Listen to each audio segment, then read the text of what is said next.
नमस्कार दोस्तों, मैं उदय VNKD स्टडी पोर्टल के यूट्यूब चैनल में आपका स्वागत करता हूं। आज हम सब इस वीडियो में यूपी जीके के अंतर्गत उत्तर प्रदेश की नदी तंत्र, झीलें, सिंचाई एवं भूगर्भ जल, इन सभी से जितने भी महत्वपूर्ण प्रश्न बन सकते हैं उन सभी प्रश्नों के बारे में हम सब पढ़ेंगे। तो दोस्तों, यदि आप यूपी लेखपाल, UPSI, जेल वार्डर, फायरमैन, खंड शिक्षा अधिकारी आदि इन सभी परीक्षाओं की तैयारी कर रहे हैं तो आपके लिए आज का वीडियो बहुत ही इम्पॉर्टेंट है। और दोस्तों, यदि आप अभी चैनल पर नए विजिट कर रहे हैं तो चैनल को सब्सक्राइब कर लीजिएगा, साथ ही बेल आइकन को भी प्रेस कर लीजिएगा। आज हम सब जो पढ़ेंगे नदी तंत्र, झीलें, सिंचाई एवं भूगर्भ जल, देखिए आज इसका पार्ट 1 है। और देखिए यह जो चैप्टर है आपके लिए बहुत ही इम्पॉर्टेंट है। इस चैप्टर से एग्जाम में 1 या 2 प्रश्न जरूर पूछ लेता है। तो आज हम सब उन्हीं प्रश्नों को पढ़ेंगे जो आपके एग्जाम में आते हैं। तो चलिए हम सब शुरू करते हैं। देखिए सबसे पहले हम सब पढ़ेंगे प्रदेश की प्रमुख नदियां कौन कौन हैं। तो देखिए प्रदेश की जो प्रमुख नदियां हैं, एक गंगा है, यमुना है, रामगंगा है, गोमती है और घाघरा है। तो इसे आप याद रखिएगा। तो प्रदेश की जो प्रमुख नदियां हैं गंगा, यमुना, रामगंगा, गोमती और घाघरा है। अब आगे हम सब देखते हैं। देखिए गंगा यानी इसे जाह्नवी भागीरथी भी कहा जाता है। यमुना इसे कालिंदी सूर्यपुत्री भी कहा जाता है। गंडक इसे शालिग्रामी नारायणी भी कहा जाता है। शारदा इसे काली महाकाली भी कहा जाता है। घाघरा देखिए इसे करनाली भी कहा जाता है। सरयू वाशिष्ठी, देविका, रामप्रिया भी कहा जाता है। राप्ती बूढ़ी राप्ती, रोहिणी, रामगंगा देखिए रामगंगा को रथवाहिनी भी कहा जाता है। हिंडन हरनंदी भी कहा जाता है। अरिज, कोसी, बाणगंगा आदि। तो देखिए यह सभी जो नदियां हैं यह सभी हिमालयी नदियां, इसे आप याद रखिएगा। तो देखिए गंगा जिसे जाह्नवी भागीरथी नदी कहा जाता है। यमुना जिसे कालिंदी या सूर्यपुत्री भी कहा जाता है। गंडक जिसे शालिग्रामी नारायणी भी कहा जाता है। शारदा जिसे काली महाकाली भी कहा जाता है। घाघरा जिसे करनाली भी कहा जाता है। सरयू जिसे वाशिष्ठी भी कहा जाता है। और देविका भी, रामप्रिया भी। और देखिए राप्ती बूढ़ी राप्ती, रोहिणी, रामगंगा जिसे रथवाहिनी भी कहा जाता है। हिंडन जिसे हरनंदी कहा जाता है। अरिज, कोसी, बाणगंगा आदि। देखिए यह सभी जो नदियाँ यह सभी हिमालयी नदियाँ, इसे आप याद रखिएगा। अब आगे हम सब देखते हैं गोमती यानी गोमल जिसे कहा जाता है। बरुड़ा, सई, पांडव, आमी, ईसन, कर्मनाशा आदि। देखिए यह सभी नदियां जो हैं यह सभी मैदानी नदियां हैं। तो देखिए हम सब इससे पहले हिमालयी नदियां कौन कौन है उन्हें पढ़ चुके हैं। अब हम सब यह पढ़े हैं। देखिए गोमती यानी गोमल, बरुड़ा, सई, पांडव, आमी, ईसन, कर्मनाशा आदि यह सभी जो है मैदानी नदियां है। देखिए एग्जाम में इनसे एक प्रश्न जरूर पूछ लेता है कि इनमें से हिमालयी नदियां कौन है या इनमें से मैदानी नदियां कौन है। इस तरह देखिए प्रश्न जरूर एग्जाम में पूछ लेता है, इसलिए आप हिमालयी नदियां और मैदानी नदियां इसे आप याद रखिएगा। अब आगे हम सब देखते हैं। देखिए सोन यानी स्वर्ण, बेतवा यानी वेत्रवती, केन यानी कर्णवती, टोंस यानी तमसा, चंबल, सिंध यानी काली सिंध, कन्हार, बेलन, रिहंद, चंद्रप्रभा, सजनाम, बिरमा आदि हैं। देखिए यह सभी पठारी नदियां हैं। तो देखिए सबसे हम सब पढ़े हिमालयी नदियाँ, फिर उसके बाद हम सब पढ़े मैदानी नदियाँ। अब देखिए यह सभी जो है पठारी नदियाँ। तो पठारी नदियाँ कौन कौन है। देखिए एक सोन यानी स्वर्ण नदी, बेतवा यानी वेत्रवती नदी, केन यानी कर्णवती, टोंस यानी तमसा, चंबल, सिंध यानी काली सिंध, कन्हार, बेलन, रिहंद, चंद्रप्रभा, सजनाम, बिरमा आदि यह सभी जो है पठारी नदियाँ हैं। तो इसे याद रखिएगा कौन कौन हिमालयी नदियाँ हैं, कौन कौन मैदानी नदियाँ हैं और कौन कौन पठारी नदियाँ हैं। यह सभी जो है आपके परीक्षा की दृष्टि से बहुत ही इम्पॉर्टेंट है। अब आगे हम सब देखते हैं। देखिए सरकारी तौर पर प्रदेश को 8 नदी बेसिन में बांटा गया है। कौन कौन है। तो देखिए गंगा है, दूसरा यमुना है, तीसरा रामगंगा है, चौथा गोमती है, पांचवा घाघरा है, छठा गंडक है, सातवां राप्ती है, आठवां सोन बेसिन है। तो देखिए सरकारी तौर पर जो है प्रदेश को 8 नदी बेसिन में बांटा गया, इसे याद रखिएगा। तो 8 नदी बेसिन कौन कौन है। देखिए गंगा है, जमुना है, रामगंगा है, गोमती है, घाघरा है, गंडक है, राप्ती व सोन बेसिन है, इसे आप याद रखिएगा। देखिए दोस्तों जितना प्रश्न हमसे पढ़ रहे हैं यह सभी जो है आपके परीक्षा में पूछ सकता है। इसलिए यदि आप अभी चैनल पर नए विजिट कर रहे हैं तो चैनल को सब्सक्राइब जरूर कर लीजिए, साथ ही वीडियो को लाइक भी कर दीजिए। अब आगे हम सब देखते हैं अगला जो हमारा पॉइंट है यह है गंगा ज़्यादा प्रदूषित होती है। देखिए गंगा जो सबसे अधिक प्रदूषित होती है वह कन्नौज से वाराणसी तक होती है, इसे याद रखिएगा। तो देखिए गंगा जो ज़्यादा प्रदूषित होती है वह होती है, गंगा जो होती है वह कन्नौज से वाराणसी तक होती है, इसे आप याद रखिएगा। अब आगे हम सब देखते हैं गंगा में सर्वाधिक बीओडी मिलता है। देखिए गंगा में जो सर्वाधिक बीओडी मिलता है वह कानपुर से प्रयागराज तक मिलता है, तो आप इसे याद रखिएगा। देखिए गंगा जो सबसे ज़्यादा प्रदूषित होती है वह कन्नौज से वाराणसी तक होती है, और गंगा में सर्वाधिक जो बीओडी मिलता है वह कानपुर से प्रयागराज तक मिलता है, इसे आप याद रखिएगा, क्योंकि यह सभी देखिए परीक्षा में पूछ सकता है। अब आगे हम सब देखते हैं, देखिए Ganga river basin management and studies centre की स्थापना जो की गई है वह आईआईटी कानपुर में की गई है, इसे भी आप याद रखिएगा। अब आगे हम सब देखते हैं उत्तर प्रदेश की सबसे लंबी नदी गंगा उत्तर प्रदेश में लंबाई, यानी देखिए उत्तर प्रदेश में जो सबसे लंबी नदी गंगा है उत्तर प्रदेश में उसकी जो कुल लंबाई है लगभग 900 किमी है, इसे भी आप याद रखिएगा। तो देखिए उत्तर प्रदेश की जो सबसे लंबी नदी गंगा है और इसकी जो लंबाई उत्तर प्रदेश में लगभग 900 किमी है, इसे आप याद रखिएगा। अब आगे हम सब देखते हैं प्रदेश में गंगा नदी बहती है। देखिए प्रदेश में गंगा नदी कुल 28 जिलों से होकर बहती है। देखिए अभी हम सब नीचे इन 28 जिलों के बारे में भी पढ़ेंगे, तो इसे आप याद रखें। देखिए प्रदेश में गंगा जो है गंगा नदी जो बहती है 28 जिलों से होकर बहती है, इसे आप याद रखिएगा। अब हम सब आगे देखते हैं राज्य में सर्वाधिक यानी 133 किलोमीटर गंगा तट वाला जिला जो है बदायूं, इसे याद रखिएगा। तो देखिए राज्य में सर्वाधिक यानी देखिए जो 133 किलोमीटर लंबा है वह देखिए गंगा तट वाला जिला जो है वह बदायूं जिला है, इसे आप याद रखिएगा। आगे हम सब देखते हैं रामगंगा, यमुना, टोंस, वरुणा, अस्सी, गोमती, सरयू यानी घाघरा जिसे कहा जाता है, गंडक, कोसी, कर्मनाशा, बागमती आदि, यह सभी देखिए गंगा की सहायक नदियां। देखिए इससे भी आप याद रखिएगा, एग्जाम में यह भी पूछ सकता है कि ऑप्शनल प्रश्न में कि देखिए पता पूछ लेगा कि गंगा की सहायक नदियां इनमें से कौन है। तो देखिए रामगंगा भी है गंगा की सहायक नदी, यमुना भी है, टोंस भी है, वरुणा भी है, अस्सी भी है, गोमती है, सरयू और घाघरा भी है, गंडक है, कोसी है, कर्मनाशा है, बागमती आदि। तो देखिए यह सभी नदियां जो है गंगा की सहायक नदी हैं, इसे आप याद रखिएगा। दोस्तों यदि आपने अभी तक चैनल को सब्सक्राइब नहीं किया है तो सब्सक्राइब जरूर कर लीजिए। अब आगे हम सब देखते हैं, देखिए केंद्र सरकार ने गंगा को राष्ट्रीय नदी का दर्जा दिया। तो देखिए केंद्र सरकार ने गंगा को सन 2008-9 में जो है गंगा को राष्ट्रीय नदी का दर्जा दिया, इसे आप याद रखिएगा। तो देखिए केंद्र सरकार ने गंगा को देखिए राष्ट्रीय नदी का जो दर्जा दिया 2008-9 में दिया, इसे आप याद रखिएगा। अब आगे हम सब देखते हैं अगला जो पॉइंट है हमारा यह है टोंस, गिरी, आसन, हिंडन, सिंध, चंबल, बेतवा, केन, मंदाकिनी आदि हैं। ये देखिए सभी यमुना की सहायक नदियां हैं। तो देखिए इससे पहले हम सब पढ़े गंगा की जो सहायक नदियां थी वो रामगंगा, यमुना, टोंस, वरुणा, अस्सी, गोमती, सरयू यानी घाघरा, गंडक, कोसी, कर्मनाशा, बागमती आदि, ये सभी गंगा की सहायक नदियां हैं। और देखिए फिर हम सब पढ़े यमुना की सहायक नदियां। देखिए यमुना की जो सहायक नदियां हैं वो हैं टोंस, गिरी, आसन, हिंडन, सिंध, चंबल, बेतवा, केन, मंदाकिनी आदि। देखिए यह सभी जो है यमुना की सहायक नदियां, इसे आप याद रखिएगा। आगे हम सब देखते हैं, देखिए राज्य की जो अत्यधिक प्रदूषित नदियां हैं वो हिंडन है, यमुना है, आमी आदि। तो देखिए इससे भी आप याद रखिएगा, यह भी एग्जाम में पूछ सकता है कि राज्य की अत्यधिक प्रदूषित नदियां कौन है। तो देखिए राज्य की जो अत्यधिक प्रदूषित नदियां हैं वह हिंडन है, यमुना है, आमी है, इसे आप याद रखिएगा। अब आके हम सब देखते हैं, देखिए अगला जो पॉइंट है यह है यमुना की सफाई हेतु राज्य सरकार ने समझौता किया देखिए नीदरलैंड के साथ।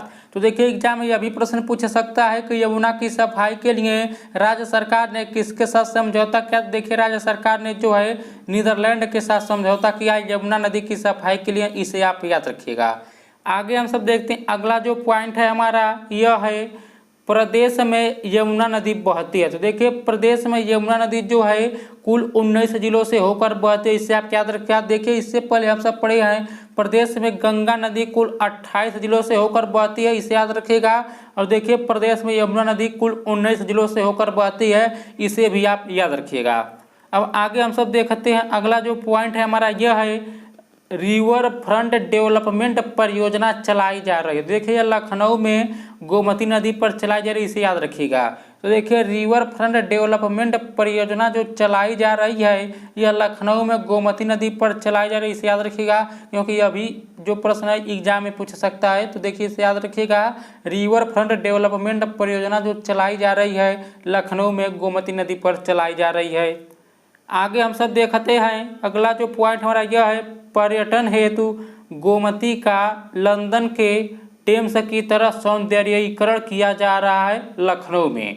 देखिए इसे याद रखिएगा, लखनऊ जो यानी उत्तर प्रदेश की राजधानी जो लखनऊ है यह गोमती नदी के किनारे स्थित है, इसे याद रखिएगा।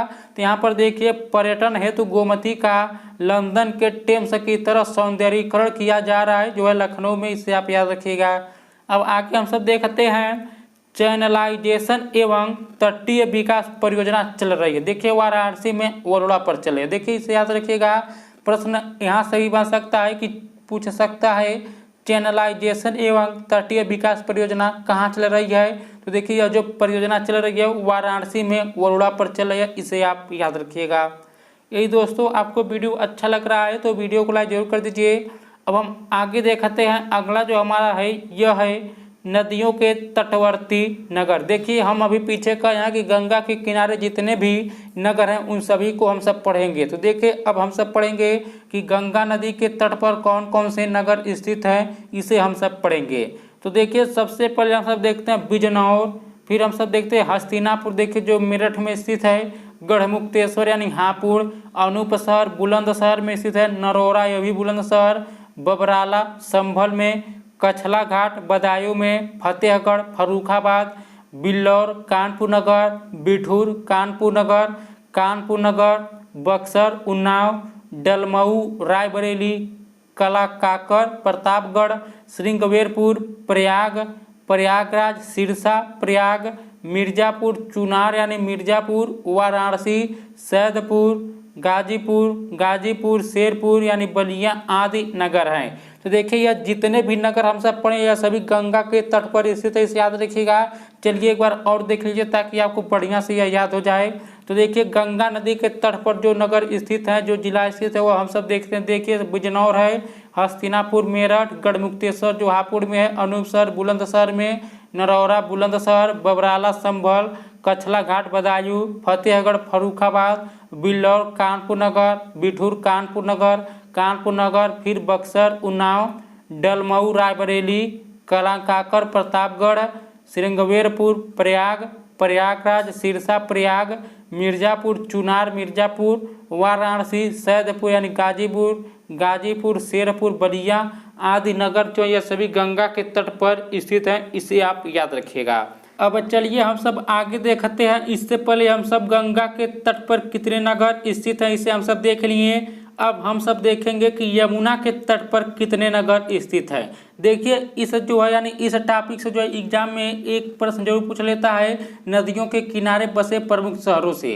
तो चलिए हम सब देखते हैं कि यमुना के तट पर कौन कौन से नगर या जिला स्थित है। तो देखिए बागपत, वृंदावन यानी मथुरा, आगरा बटेश्वर यानी जो आगरा में स्थित है, इटावा कालपी जो जालौर में स्थित है, हमीरपुर, कौशाम्बी व प्रयागराज आदि यह जो सभी नगर हैं यह यमुना के तट पर स्थित हैं, इसे आप याद रखिएगा। चलिए एक बार और देख लेते हैं ताकि आपको बढ़िया से याद हो जाए। तो देखिए यमुना के तट पर जो स्थित हैं वो बागपत, वृंदावन, मथुरा, आगरा बटेश्वर, इटावा कालपी, हमीरपुर, कौशाम्बी व प्रयागराज आदि यह सभी नगर हैं जो यमुना के तट पर स्थित हैं। अब आगे हम सब देखते हैं, अगला जो हमारा पॉइंट है यह है, देखिए मुरादाबाद व बरेली नगर जो हैं यह रामगंगा तट पर स्थित है, इसे आप याद रखिएगा। तो देखिए मुरादाबाद व बरेली नगर जो स्थित हैं यह रामगंगा तट पर स्थित है, इसे याद रखिएगा। अगला पॉइंट हम सब देखते हैं लखनऊ, सुल्तानपुर, जौनपुर आदि नगर है। देखिए लखनऊ, सुल्तानपुर, जौनपुर यह सभी जो नगर हैं यह गोमती तट पर स्थित है, इसे आप याद रखिएगा। तो देखिए मुरादाबाद व बरेली नगर यह रामगंगा तट पर स्थित है। लखनऊ, सुल्तानपुर, जौनपुर आदि नगर जो स्थित है गोमती तट पर स्थित है, इसे आप याद रखिएगा। अब आगे हम सब देखते हैं अगला जो टॉपिक है यह है, अगला जो देखिए पॉइंट है टॉपिक है यहाँ पर देखिए अयोध्या नगर, अयोध्या धाम, गोला, बड़हलगंज, दोहरी घाट, बरहज आदि नगर है, यह सभी सरयू तट पर स्थित है। देखिए इसे याद रखिएगा। तो देखिए अयोध्या नगर, अयोध्या धाम, गोला, बड़हलगंज, दोहरी घाट, बरहज आदि नगर जो स्थित हैं यह सभी सरयू तट पर स्थित है, इसे आप याद रखिएगा। अब आगे हम सब देखते हैं अगला जो पॉइंट है देखिए यह है गोरखपुर नगर जो स्थित है यह राप्ती व रोहिणी नदी संगम पर स्थित है, इसे आप याद रखिएगा। तो देखिए गोरखपुर नगर जो स्थित है यह राप्ती व रोहिणी नदी संगम पर स्थित है, इसे याद रखिएगा। देखिए यह जो प्रश्न है एग्जाम में यहाँ से एक प्रश्न पूछ लिया एक बार कि गोरखपुर नगर किस नदी के किनारे स्थित है। देखिए गोरखपुर नगर जो स्थित है वह राप्ती नदी के किनारे स्थित है। आगे हम सब देखते हैं अगला जो पॉइंट है यह है मगहर नगर स्थित है। देखिए मगहर नगर जो स्थित है यह आमी नदी के तट पर स्थित है, इसे भी आप याद रखिएगा। तो देखिए गोरखपुर नगर जो स्थित है यह राप्ती नदी के संगम पर स्थित है और मगहर जो स्थित है यह आमी नदी के तट पर स्थित है, इसे आप याद रखिएगा। अब आगे हम सब देखते हैं वाराणसी नगर स्थित है। देखिए वाराणसी जो स्थित है यह वरुणा व 80 नदियों के बीच तथा गंगा के बाएं तट पर, इसे याद रखिएगा। तो देखिए वाराणसी जो है यह गंगा के तट पर स्थित है, लेकिन यहाँ पर देखिए अभी लिखा है कि वरुणा व 80 नदियों के बीच मध्य तथा गंगा के बाएं तट पर वाराणसी नगर स्थित है, इसे आप याद रखिएगा। देखिए दोस्तों जितना प्रश्न हमसे पढ़ेंगे यहाँ से जरूर आपको 1 या 2 प्रश्न एग्जाम में देखने को जरूर मिल जाएगा। अब आगे हम सब देखते हैं देखिए बांदा नगर जो स्थित है यह केन नदी तट पर स्थित है, इससे भी आप याद रखिएगा। तो देखिए बांदा नगर जो स्थित है यह केन नदी तट पर स्थित है। अगला हम सब देखते हैं अगला जो है यह है हमीरपुर नगर। देखिए हमीरपुर नगर जो स्थित है यह बेतवा व यमुना नदी संगम पर स्थित है, इसे आप याद रखिएगा। तो देखिए हमीरपुर नगर जो स्थित है यह बेतवा व यमुना नदी संगम पर स्थित है, इसे आप याद रखिएगा। अब आगे हम सब देखते हैं अगला जो है यह है चित्रकूट नगर स्थित है। देखिए चित्रकूट नगर जो स्थित है यह पयस्विनी या मंदाकिनी तट पर स्थित है, इसे आप याद रखिएगा। तो देखिए एग्जाम में यहाँ से प्रश्न पूछ सकता है कि चित्रकूट नगर कहाँ स्थित है। तो देखिए यह पयस्विनी या मंदाकिनी नदी तट पर चित्रकूट नदी स्थित है, इसे आप याद रखिएगा। अब आगे हम सब देखते हैं देखिए प्रतापगढ़ नगर जो स्थित है यह सई नदी तट पर स्थित है, इसे आप याद रखिएगा। तो देखिए चित्रकूट नगर जो स्थित है यह पयस्विनी या मंदाकिनी नदी तट पर स्थित है और प्रतापगढ़ नगर जो स्थित है यह सई नदी तट पर स्थित है, इसे आप याद रखिएगा। आगे हम सब देखते हैं सोनभद्र नगर स्थित है। देखिए सोनभद्र जो नगर स्थित है यह सोन नदी तट पर स्थित है, इसे आप याद रखिएगा। आगे हम सब देखते हैं अगला जो है यह है मेरठ व गाजियाबाद नगर। तो देखिए मेरठ व गाजियाबाद नगर जो स्थित है वह हिंडन नदी तट पर स्थित है, इसे आप याद रखिएगा। तो मेरठ व गाजियाबाद नगर जो स्थित है यह हिंडन नदी के तट पर यह स्थित है। आगे हम सब देखते हैं अगला है कासगंज नगर स्थित है। देखिए कासगंज जो स्थित है यह काली नदी तट पर स्थित है, इसे आप याद रखिए। देखिए कासगंज में का और यहाँ पर देखिए काली नदी पे यहाँ पर देखिए का, इसे आप याद रखिएगा। तो देखिए कासगंज नगर जो स्थित है यह काली नदी के तट पर स्थित है, इसे आप याद रखिएगा। तो देखिए दोस्तों हम सब यह पढ़े हैं नदियों के निकटवर्ती नगर पढ़े हैं। अब हम सब आगे देखते हैं अगला जो टॉपिक है यह है हमारा अगला जो यह है नदियों का प्रवेश, निकास व मिलन। अब हम सब पढ़ेंगे कौन सा नदी यानी किस नदी का प्रवेश कहाँ होता है, कहाँ वह निकलती है और कहाँ पर जाकर मिलती है, यह सभी हम सब पढ़ेंगे। तो चलिए हम सब देखते हैं। तो देखिए सबसे पहले हम सब देखेंगे देखिए राज्य में गंगा का प्रवेश व निकास होता है। देखिए राज्य में जो गंगा नदी का प्रवेश होता है बिजनौर में होता है और देखिए गंगा नदी का निकास जो होता है बलिया जिले में होता है, इसे आप याद रखिएगा। तो देखिए बिजनौर में जो है गंगा नदी का प्रवेश होता है और बलिया जिले में जो है गंगा नदी का निकास होता है, इसे आप याद रखिएगा। तो देखिए हम सब क्या पढ़ें, तो देखिए बिजनौर जिले में जो है गंगा का प्रवेश होता है और बलिया जिले में गंगा का निकास होता है, इसे आप याद रखिएगा। अगला हम सब देखते हैं, अगला है रामगंगा नदी का प्रवेश होता है। देखिए रामगंगा नदी का जो प्रवेश होता है इसका भी बिजनौर जिले में होता है, इसे आप याद रखिएगा। तो देखिए गंगा नदी और रामगंगा नदी, इन दोनों नदियों का प्रवेश जो है बिजनौर जिले में है, तो इसे आप याद रखिएगा। तो गंगा और रामगंगा नदी दोनों का जो प्रवेश है वह बिजनौर जिले में है, इसे आप याद रखिएगा। अब आगे हम सब देखते हैं, रामगंगा जो है गंगा में मिलती है। तो देखिए रामगंगा नदी जो गंगा में मिलती है कन्नौज के निकट यानी कन्नौज के पास मिलती है, इसे आप याद रखें। देखिए इसी तरह जो है एग्जाम में प्रश्न पूछ लेता है जो आप नहीं पढ़कर जाते हैं। तो देखिए रामगंगा जो है गंगा नदी में मिलती है वह कन्नौज के निकट मिलती है, तो इसे आप याद रखिएगा। अब अगला हम सब देखते हैं, अगला जो है यह है काली नदी गंगा में मिलती है। तो देखिए काली नदी जो गंगा नदी में जाकर मिलती है वह कन्नौज के निकट मिलती है। यानी देखिए रामगंगा गंगा में मिलती है वह भी कन्नौज के निकट, फिर हम सब पढ़े काली नदी गंगा में मिलती है यह भी कन्नौज के निकट। यानी देखिए रामगंगा नदी और काली नदी यह दोनों जो गंगा में मिलती है कन्नौज के निकट ही मिलती है, इसे आप याद रखिएगा। अगला हम सब देखते हैं, अगला जो पॉइंट है हमारा अगला यह है बूढ़ी गंगा जो गंगा में मिलती है बदायूं में मिलती है, इसे याद रखिएगा। तो बूढ़ी गंगा जो गंगा में मिलती है यह बदायूं में मिलती है, इसे आप याद रखिएगा। अब आगे हम सब देखते हैं, अगला जो पॉइंट है यह है यमुना नदी का प्रवेश जो होता है वह सहारनपुर में होता है और जो समापन होता है इसका प्रयागराज में होता है, इसे आप याद रखिएगा। तो देखिए हम सब पढ़े गंगा नदी का जो प्रवेश होता है बिजनौर में होता है और इसका जो गंगा नदी का निकास होता है बलिया जिले में होता है। देखिए बलिया जिला जो है उत्तर प्रदेश का सबसे पूर्वी जिला है, इसे आप जरूर याद रखिएगा। और देखिए हम सब पढ़ रहे हैं यमुना नदी का जो प्रवेश होता है सहारनपुर में होता है और इसका जो समापन होता है प्रयागराज में होता है। देखिए दोस्तों सहारनपुर जो है उत्तर प्रदेश का सबसे उत्तरी जिला है, इसे आप जरूर याद रखिएगा। तो उत्तर प्रदेश का सबसे पूर्वी जिला बलिया, सबसे पश्चिमी जिला जो है देखिए शामली है, उत्तरी जिला सहारनपुर, दक्षिणी जिला सोनभद्र, इसे आप जरूर याद रखिएगा। अगला हम सब देखते हैं, अगला जो पॉइंट है हमारा यह है देखिए गंडक, जिसको देखिए शालिग्राम या नारायणी भी कहा जाता है, इसे याद रखिएगा। तो गंडक नदी को ही शालिग्राम या नारायणी नदी कहा जाता है। तो देखिए गंडक नदी का जो प्रवेश है वह महाराजगंज जिले में है और इसका जो निकास है वह कुशीनगर जिले में है, तो इसे आप जरूर याद रखिएगा। तो देखिए गंडक नदी का जो प्रवेश है वह महाराजगंज जिले में है और गंडक नदी का जो निकास होता है वह कुशीनगर जिले में होता है, इसे आप जरूर याद रखिएगा। अब आगे हम सब देखते हैं, अगला जो यह है शारदा। देखिए इसको काली नदी भी कहा जाता है, शारदा नदी को काली नदी कहा जाता है, इसे याद रखिएगा। तो देखिए शारदा या काली का जो प्रवेश होता है पीलीभीत जिले में होता है, इसे आप याद रखिएगा। देखिए यह जो है दोस्तों यह सभी बहुत ही महत्वपूर्ण टॉपिक है, इसलिए आप इन सभी बिंदुओं को याद रखिए। तो देखिए शारदा यानी काली का जो प्रवेश होता है वह पीलीभीत जिले में होता है। आगे हम सब देखते हैं शारदा नदी सरयू, यानी देखिए सरयू को घाघरा भी कहा जाता है। तो देखिए सरयू नदी में मिलती है जो सीतापुर में बासरा के पास। तो देखिए शारदा नदी जो सरयू में मिलती है वह सीतापुर में बासरा के पास मिलती है, इसे आप याद रखिएगा।